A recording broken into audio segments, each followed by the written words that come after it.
Hi friends, ఇది చాలా healthy food అండి. సో బీట్రూట్, క్యారెట్, పాలు, పచ్చి కొబ్బరి అండ్ రాగి పిండి. సో చాలా హెల్దీ అన్నమాట. మంచి ప్రోటీన్స్ బాడీకి పడితే చిన్నపిల్లలు చాలా ఇష్టంగా తింటారు. ఎలా చేసానన్నది పూర్తి వీడియో మనం ఇప్పుడు కిచెన్ లోకి వెళ్ళి ఇంగ్రీడియంట్స్ సహా నేను ఏ విధంగా చేసాను, ఎంత స్లోగా చేస్తున్నాను అన్నది చూస్తే యాజ్ ఇట్ ఈజ్ ఎలా చేసుకున్నారంటే 1 వీక్ ఫ్రిడ్జ్ లో ఉండొచ్చు. వేడి ఇడ్లీ పాత్రలో కొనుక్కొని పెట్టుకుని వేడి చేసుకుని తినొచ్చు. చాలా సో ఇంగ్రీడియంట్స్ నేను చెబుతాను clearly. So this is ragi flour, 1.5 cup and half cup rice. Before 1 hour ముందే నేను నానబెట్టి పెట్టాను అనమాట. 1 అవర్ నానాలి. సో ఫుల్ కప్ మిల్క్, పాలు అండ్ కోకోనట్ సగం చెక్క అండ్ గీ అంటే నెయ్యి. నెయ్యి ఎంత అంటే నేను వేసేటప్పుడు చెప్తానండి. సో జీడిపప్పు, కాజు అండ్ కిస్మిస్, జింజర్, బెల్లం 1.5 కప్. బికాజ్ 2 కప్స్ వేయొచ్చు. బట్ మోర్ మచ్ స్వీట్ మన ఇంట్లో తినరు, ఎక్కువ స్వీట్ తినరన్నమాట. అందుకే నేను 1.5 కప్ వరకు అయితే నేను వేసాను. సో ఇప్పుడు స్వీట్ ఎలా స్టార్ట్ చేయాలన్నది కొంచెం క్లియర్ గా చూడండి ప్లీజ్. ఎందుకంటే నేను చెప్పినట్టు యాజ్ గా మీరు చేసుకున్నప్పుడు, నేను చేసినప్పుడు టోటల్లీ వంట అయితే వచ్చేస్తుంది.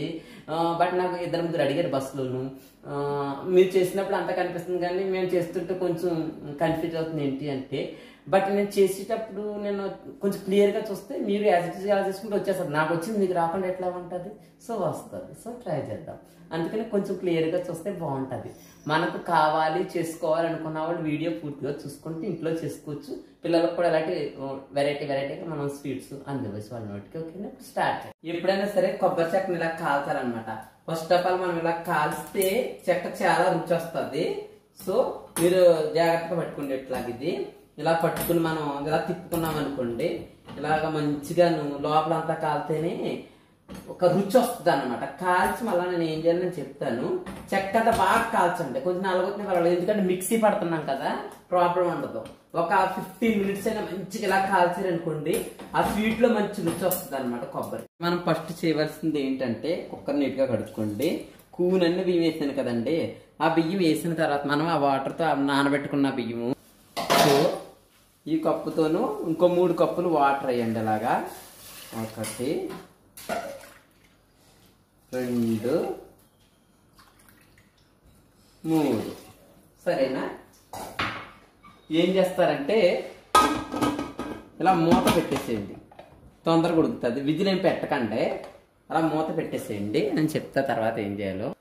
ఇలా మనం ఇక్కడ కొబ్బరి ముక్కలు, అలా కాల్చిన కొబ్బరి ముక్కలు, మనం ఇలాగ బీట్రూట్, క్యారెట్ ఇలా ముక్కలు చేసిన మెత్తగా పేస్ట్ పెట్టుకోండి. చాలా మెత్తగా పేస్ట్ అన్నమాట చెప్తాను. ఓకే, పెరుగులో లేదు, యాక్చువల్లీ పెరుగులో పెట్టండి. సో ఇక్కడ మనకు అన్నం చూసారా ఇట్లా ఉడికిపోయింది అన్నమాట. అయినా మీరు మూత పెట్టి పక్క పొయ్యి మీద పెట్టండి ఇది. సరేనా? ఎందుకంటే ఈ పొయ్యి మీద ఏం పెట్టాలని చెప్తాను. కాలుతుంది, ఎందుకంటే కాలుతాయి. వంటన్న తర్వాత కాలకుండా ఎలా ఉంటుంది? ఇది ఎలా పెడతాము, అది ఎలా పెడతాము, చాలా జాగ్రత్తగా చేతులు కాల్చుకుంటారు. అయినా పొయ్యి ఎరుగుతూ ఉండాలి, అది సిమ్లోనే అట్లా ఎరుగుతూ ఉండాలి. సరేనా? ఇప్పుడు దీంట్లో నేను ఏం చేయాలని నేను చెప్తాను. ఒకసారి నీళ్లు తీసేస్తున్నాను బాబాయ్, చూస్తున్నాను. అలా చాలా డేంజర్, ఒకసారి చూసుకోవాలి. మీద పెట్టంటే కాలిపోతాయి. వంట చేస్తే కాదు, కాస్త జాగ్రత్తగా కూడా మనం చూసుకుంటూ ఉండాలన్నమాట. సో ఇప్పుడు నేను ఏం చెప్తానంటే, ఇందులోను కొంచెం ఎక్కువ కదండి, కొంచెం నెయ్యి వేసి, సో మనం నెయ్యి కింద పెట్టకూడదు. నేను ఇక్కడ పేస్ట్ పెట్టాను. సో ఈ పేస్ట్ అంతా కూడా మంచిగాను వాటర్ వస్తుంది అన్నమాట. ఇందులోను బాగా నేతిలో వేపాలన్నమాట. ఈ 3 పేస్ట్, కొబ్బరి 3 పెట్టిన పేస్ట్ పెద్ద మంట మీదే. నేను నెయ్యి ఎక్కువ వేయలేదండి, బాగా వేపాలని చెప్తాను. ఎట్లాగా వేపాలన్నది నేను చెప్తాను. ఇక్కడ చూడండి, ఇది 50% బాగా ఏగింది. అంటే మనం కొబ్బరి కాల్చాం కదండి, అందుకు పచ్చివాసన రాదు, కమ్మదాని వస్తుంది. కొబ్బరి మనం బాగా కాల్చాం. కాకపోతే బీట్రూట్, క్యారెట్ పచ్చివాసన వస్తాయి కనుక బాగా ఏగి ఇందులో ఉన్న వాటర్ క్వాంటిటీ పోతే మంచి టేస్ట్ వస్తుంది 3 కలిసి అన్నమాట. అందుకనే 50% 60% దగ్గరుండి వేపుతూనే ఉండాలి, లేకపోతే మారుతుందండి. ఇది అలాగే చూడండి, అలా సిమ్లోనే ఉంటుంది. నీళ్ళు వేసాం కనుక అన్నం ఎంత మెత్తగా అవుతే అంత బాగుంటుంది అన్నమాట. అందుకనేసి అంటే కూనని బియ్యం అయ్యి, కాకపోతే ఇది వేస్తాం కదా ఇప్పుడు, అందుకనేసి అలా సిమ్లోనే ఉంటుంది. తర్వాత ఏం చేయాలని నేను చెప్తాను. సరేనా? చూడండి ఇక్కడ చాలా మట్టికి కలర్ కూడా షేడ్ అయింది, ఎక్కడ మనకు వాటర్ లేదన్నమాట. అంటే ఇందులో ఉన్న వాటర్ లాగేసింది, అంటే అందులో ఉన్న మొత్తం వాటర్ అన్నమాట. మీకు డౌట్ ఉంటే కొంచెం చిన్నలా తీసుకుని నోట్లో వేసుకోండి, కమ్మగా ఉంటుంది. అప్పుడు మీరు ఏం చేస్తారంటే పొయ్యి మంట చక్కగా తగ్గించుకుని మెల్లగా దీన్ని కాలుతుంటుంది. మాకు కాడలేదు దీనికి, ఎందుకంటే కొంచెం దళపరకుందని తీసుకోవడం జరిగింది. కాడం నాకు తీసుకోండి, అది కరెక్ట్ కాదు. సో ఈ మూత తీసి ఒకసారి మీరు అన్నాన్ని ఒక గరిటె తీసుకుని ఒకసారి మీరు అన్నాన్ని చూసుకోండి. ఇట్లా అన్నం మెత్తగా అవ్వాలండి, అన్నం ఉడకాలి. చూసారా అన్నం ఎంత మెత్తగా అయింది మీకు కనిపిస్తుందో లేదో నాకు తెలీదు, కానీ అంత వేడివేడిగా గ్లర్క్ వస్తుంది ఏంటి, గ్లర్క్ వస్తుంది. అబ్బాబ్బా యా అదిగో ఫోన్లో వీడియోలు ఎలా ఉంటాయి. సో చూపిస్తున్నా మీకు, ఇంత మెత్త కాటికి అయిపోవాలి, లేకపోతే ఇది వేసిన తర్వాత అన్నం ఉడకదు. కానీ ఫస్ట్ అన్నం బాగా మెత్త కాటికి అయిపోవాలి. అప్పుడు తర్వాత ఏం చేద్దామంటే మనం ఇది మెల్లగాను ఇది వేసేసుకోవాలి. ఇందులో పెద్ద మంట పెట్టుకోండి తర్వాత, సరేనా. ఇది వేసేసేసి వెంటనే కూడా మనం పాలు వేసేయాలి. ఇవి కాసిన పాలు అండి, ఇవి కాసిన పాలు. కాసిన పాలు వేసేసిన తర్వాత కొంచెం సేపు ఆ పాలలోని మూడు ఉడకనివ్వండి, సరేనా. కొంచెం సేపు మూత పెట్టుకోండి, ప్రధాని మూత పెట్టుకోవాలి, ఉడకనివ్వండి మెత్తగాను. అప్పుడు నేను ఏం చేయాలో చెప్తాను. ఉడకాలి, మూడు కలిపి ఉడకాలి, సరేనా. పెద్ద మంట పెట్టండి, ఏం కాదు, మూత పెట్టండి. పెద్ద మంట మూత పెడితే ఆవిరి పడుతుంటుంది కదా, సాధారణంగా మాడదన్నమాట. మూత పెట్టి పెద్ద మంట మీద ఒక 5 minutes అయినా ఉంచండి, వాటర్ ఇంకా వస్తుంటుంది, అదే రెండు కలిసి ఉడుకుతాయి. ఒక 5 minutes తర్వాత మూత తీసి చూడండి. సో ఇలా ఆవిరవుతుంది. ఒక్కసారి అడుగు నుంచి కలపండి ఇలాగా, చూసారా. అడుగు నుంచి కలిపిన తర్వాత మనం ఇవ్వండి, ఇవి ఆ కప్పుతో 5 కప్పులు వాటర్ అండి. ఇది 5 కప్పులు వాటర్ వేసుకోవాలి. ఇలాగా 5 కప్పులు వాటర్ వేసుకున్న తర్వాత లెక్కెట్టుకున్నా, అదే గాలికి పడిపోయిందిలే. 5 కప్పులు వేసిన తర్వాత సో ఏం చేయాలంటే సరే ఇలా అడుగు నుంచి ఇలా కలపండి. కలిపిన తర్వాత పిండి ఉంటుంది కదా, అందులోనే ఉందా, యా పిండి ఉంటుంది కదా, రాగి పిండి ఇలా వేసేయండి. వేసేసిన తర్వాత కొంచెం టేస్టింగ్ సాల్ట్ అండి, ఎక్కువ కాదండి, చిటుకుడే టేస్టింగ్ సాల్ట్. సరే ఎక్కువ వేసుకోండి, వేసుకోకపోయినా నడుస్తుంది, బట్ వేసుకోకపోయినా నడుస్తుంది. కానీ స్వీట్ కనుక మామూలుగా అయితే మనం అన్నింటిలో కొంచెం సాల్ట్ పడితే ఎగిటిపోద్ది అనమాట. బట్ మనం సాల్ట్ కూడా స్వీట్ కదా, ఎగిటిపోద్ది అనమాట. అందుకనేసి మనం ఇప్పుడు ఏం చేయాలంటే కొంచెం నెయ్యి ఇలా జల్లుకోండి. జల్లుకున్న తర్వాత ఇప్పుడు మూత ఇది కాకుండానో పోలే, ఇది పెట్టినా సరే ఆవిరి పడకుండా చూసుకునేటట్టు పొయ్యి మార్చేయండి. ఇది పొయ్యి కట్టేసి ఈ పొయ్యిలో అట్లా పడతాలి. మ్యాక్సిమము ఒక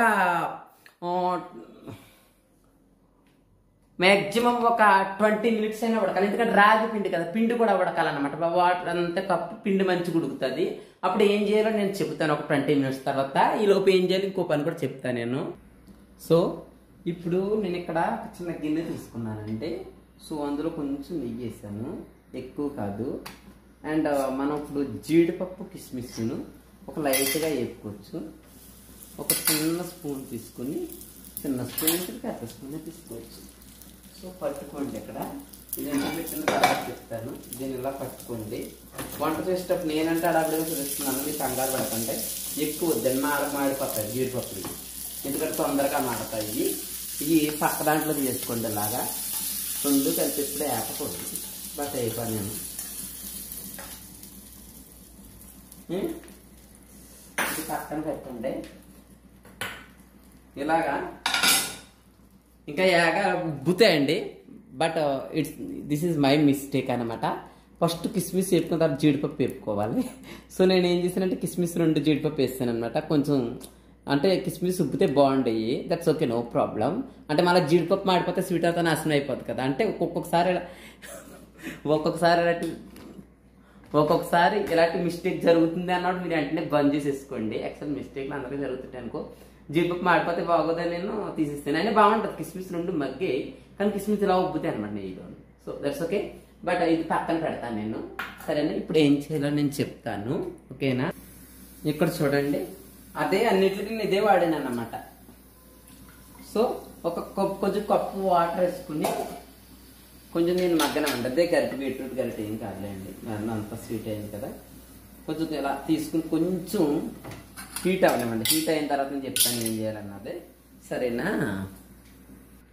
సో ఇక్కడ వాటర్ హీట్ అయింది, ఈ బెల్లము వేసేసి మంచిగాను, ఇంకా మీకు కావాలంటే కలుపుకోవచ్చండి. అంటే మా ఇంట్లో ఇంకా స్వీట్ తినరని నేను ఎంత వేసాను, ఎందుకంటే బెల్లం మీద ముద్రపాకం పట్టేకండి స్వీట్ సర్వనాశనం అయిపోతుంది. అంటే మనం చెక్కినా సరే ఇలా ఉండలు ఉంటాయి, ఏంటంటే కొంచెం కరిగితే డైరెక్ట్గా అందులో వేసినట్టు వండ సిస్టమ్ మంచిగా వద్దన్నమాట. అందుచేత నేను ఇట్లా చేస్తున్నాను. కొంచెం ఇది కరిగితే సరిపోతుంది అంతే, ముద్రపాకం కానీ పట్టమాకండి. చూడండి ఇలా కరిగింది కదా. ఇప్పుడు ఏం చేయాలంటే స్టవ్ బంద్ చేసేసి మంచిగా బెల్లం అంతా కరిగింది, స్టవ్ బంద్. ఇప్పుడు ఏం చేయాలి నేను చెప్తాను, సరేనా? మీకు ఇక్కడ మూత తీసి చూసారా? మూత తీసిన తర్వాత చాలాసేపు 20 నిమిషాల పైన మరిగిందండి. సో ఇప్పుడు ఏం చేస్తానని చెప్తాను. ఇది వేసేయండి ఇందులో లాగా మొత్తం. ఇంకా బెల్లం కరెక్ట్గా చూసారా? That's okay, no problem. ఎందుకంటే మరి కరిగితే ముద్రపాకం అయిపోతుంది. వేసేసేసి ఇప్పుడు ఏం చేస్తారంటే చక్కగాను గట్టిగా పట్టుకుని దీన్ని పెద్ద మంట మీదే ఎక్కడ ఉండకుండా తిప్పాలి ఇలా మెల్లగా.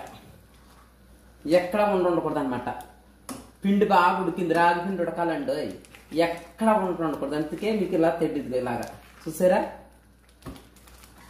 మీకు పిండి కానీ దానికి కనిపించవచ్చు, కానీ ఉడికిపోతుంది పిండి బాగా. మనం నీటిలోనూ చుట్టూను ఆవిరి కట్టేసిన తర్వాత ఎక్కడనో పెద్ద మంట మీదనండి. మీకు ఒకవేళ సాధ్యం అవ్వకపోతే స్టవ్ బంద్ చేసుకుని ఒకసారి బాగా నేను స్టవ్ బంద్ చేస్తాను, నాకంటే అలవాటు అన్నమాట. స్టవ్ బంద్ దాన్ని బాగా కలుపుతాను నాకండి. ఒకసారి మీరు ఇక్కడ చూసినట్టయితే చూడండి, మనకైతే ఎక్కడైతే ఉండడం లేవు అసలు. నేను గరిటె అంత ఇచ్చేసాను. సో మీరు ఎలాగ కిందగా తిప్పుకుని చేసుకోండి. నేను కూడా కిందకి అంటే స్టవ్ బంద్ చేసి చేసుకునేప్పుడు తెలియని స్టవ్ మీరు చేసుకోకూడదు, కాలుతా జరుగుతుంది, కుక్కలు తెర ఉండవు, మళ్ళీ అంత చేసిన తిట్టుకుంటారు, మళ్ళీ ప్రణవదీప్ చేశాడు సరిగ్గా చెప్పలేదు అంటారు. అందుకే నేను క్లియర్గా చెప్తాను వంటలో. ఇది చాలా దగ్గర అవ్వాలండి. కొత్తలు ఆడుతుంది, మూతలాన్ని పెట్టుకునే దగ్గరికి అవ్వాలి ఇది. ఇంకొక ఈజీగా పావు గంట అయినా టైం పడుతుంది. నేను తిప్పుకుంటే ఏమన్నా సిమ్లో పెట్టేసేసి నేను వేరే పని చేసుకుంటాను, సరేనా? సో చూడండి, ఇప్పుడు ఇక్కడ ఇలా పట్టింది కదా, ఇది ఇప్పుడు మనము అయిపోయింది. ఇలా పడుతుందంటే మనకు ఉండ అవుతుంది అనమాట. కొంచెం మనం చల్లారిన తర్వాత మెల్లగా చల్లారిన ఉండదు, గంటన్నర తర్వాత ఉండ కట్టుకోవచ్చు, సరేనా? ఇప్పుడు నేను టేస్ట్ కూడా చూస్తాను, ఉండ కట్టిన తర్వాత టేస్ట్ చూస్తాను, ఇప్పుడు కాదు. ఓకే, పెట్టుకున్న నెయ్యి పెట్టుకోండి. ఇట్లాగా నెయ్యి పెట్టుకున్న తర్వాత స్వీట్ చాలా బాగుంటుందండి. సో ఏంటంటే మనం ఫ్రిడ్జ్లో పెట్టుకోవాలి. ఇది ఎందుకంటే కొబ్బరి వేసాం కదా, వంటలు మనం చేసి చల్లారంతా ఫ్రిడ్జ్లో పెట్టుకున్నాం అనుకోండి, మనం చిన్న గిన్నెలో పెట్టిన ఇడ్లీ పాత్రలో వేడి చేసుకున్నాం. ఓకే, ఇంకా చల్లార చాలా వేడిగా ఉంది, బాగా చల్లారితే అప్పుడు ఉండ చేసుకోవడానికి బాగుంటుంది. అంతా ఊడ్చుకొని మళ్ళీ వేస్ట్ అయిపోతుంది. మరి వంటలు చేసుకోండి కదమ్మా. అన్నీ కూడా మనం కొంచెం కొంచెం నెయ్యి అంటించుకుని ఇలా గట్టిగా బీగుతుంది అనమాట. చక్కగా ఇందులో కొబ్బరి, బీట్రూట్ అన్ని ప్రోటీన్ ఉన్నాయన్నమాట. నెయ్యి తక్కువ అంటించుకోండి. నేనైతే పెద్దగా నెయ్యి ఏమి నేను అంటించట్లేదు, ఎందుకంటే జస్ట్ ఉండ అంటుకోవడం. ఎందుకంటే ఇది మనం ఏమంటారు బెల్లం వేస్తాం కదా, చేతికి అంటుకుపోతుంది. మామూలుగా రాగుదానికి చేతికి అంటుకుంది. సో అందుచేత ఇవి వచ్చేసారు కదా చక్కగా. ఇవన్నీ మనం ఒక స్టీల్ బాక్స్లో కానీ ఇందులో వేసుకుని ఫస్ట్ చల్లారిపోయి ఫ్రిడ్జ్లో పెట్టేసుకోండి. తిన్నా తినండి, ఎన్ని తిన్నా ఆరోగ్యమే. రాగి పిండి కనుక చాలా మంచిది. ఇందులో కొబ్బరి మంచిది, పచ్చి కొబ్బరి మంచిది, రాగి పిండి మంచిది, బీట్రూట్ మంచిది, క్యారెట్ అన్ని పోషక విలువైన ఆహారాలు ఉన్నాయన్నమాట. సో ఇప్పుడైతే నేను ఒక పని చేస్తాను, మీకోసం టేస్ట్ చూడాలి కదా, మిగతా కొన్ని నొక్కుతాను. ఒక వండ తీసుకుని నేను టేస్ట్ చేసి పక్కకు పెడతాను. టేస్ట్ చేసి తర్వాత చెయ్యి కడుక్కుని ఇంకొకసారి వండలు నొక్కుతాను, సరేనా? చూడండి ఎంత బాగుంటుందా. తింటే ఆ కొబ్బరి అండ్ బీట్రూట్ మనకేం తెలీదు, కానీ ఒక రకమైన మంచి టేస్ట్ వద్దు అనమాట. చక్కగా పాలలో ఉడికింది బీట్రూట్, క్యారెట్ అనేది. ఎక్కడ మన రైస్ ఇది ఏంటి అని పెడితే ఎవరు చెప్పలేరు అనమాట. ఒక రాగి పిండి ఉందని చెప్పగలను, మిగతా మిగతా ఏమున్నాయన్నట్టు చాలా మటు గుర్తుంటాయి. ఆ కొబ్బరితో మంచి మంచి టేస్ట్ వస్తుంది అనమాట. అది కాల్చాం కదా కొబ్బరి, ఇంకా టేస్ట్ వస్తుంది. ఓకేనండి, ట్రై చేయండి. Please subscribe my channel. Bell symbol నొక్కి ఆల్ నొక్కితే అన్ని వీడియోలు మీ వరకు రీచ్ అవుతాయి. So thank you so much. నా వీడియో చూస్తున్నా పేరు పేరున హృదయపూర్వక ధన్యవాదాలండి. నా వీడియో చూస్తున్న ప్రతి ఒక్కరికి. ఇంకొకటి, తీపి సరిపోలేదు అంటే 2.5 కప్పులు వేసుకున్నా పర్వాలేదు. 2 కప్పులు వేసుకుంటే కరెక్ట్గా స్వీట్ వస్తుంది. ఒకవేళ 2.5 కప్పులు వేసుకుంటే కొంచెం స్వీట్ పడుతుంది అక్కడ. మా ఇంట్లో స్వీట్ తినరు కనుక 1.5 కప్పు బెల్లం వేసేది. ఇంకా మీరు